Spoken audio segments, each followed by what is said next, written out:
স্ত্রীকে খুন করে নিজেই থানায় গিয়ে আত্মসমর্পণ করেছিলেন স্বামী। প্রায় 5 বছর মামলা চলার পর শুক্রবার দুর্গাপুর আদালত অভিযুক্তকে যাবজ্জীবন কারাদণ্ডের নির্দেশ দিল।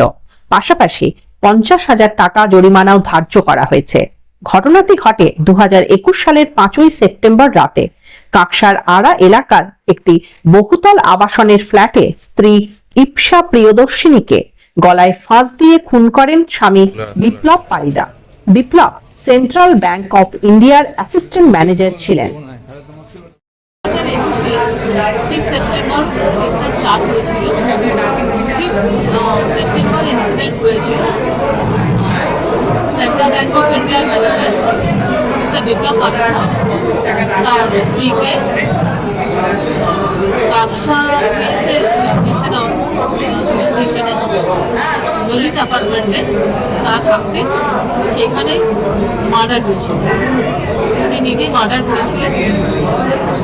ওনার যে একটা পেট ডগ ছিল সেই ডগ অ্যাড্রেস দিয়ে উনি নিজের স্ত্রীকে মার্ডার করেছিলেন।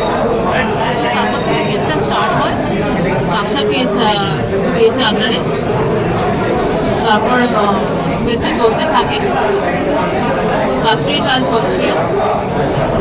5/4/2022 চার্জ হয়, চার্জ ফ্রেম হয়। চার্জ ফ্রেমে 498 302 এবং 304B স্টার্ট হয়। তারপর থেকে সাক্ষী শুরু হয়। 27 জন মোট সাক্ষী হয়েছে। সমস্ত সাক্ষী থেকে এটা প্রমাণ করতে পেরেছি, প্রসিকিউশন প্রমাণ করতে পেরেছে যে উনি অ্যাকচুয়ালি দোষী এবং উনি ওনার স্ত্রীকে মার্ডার করেছেন।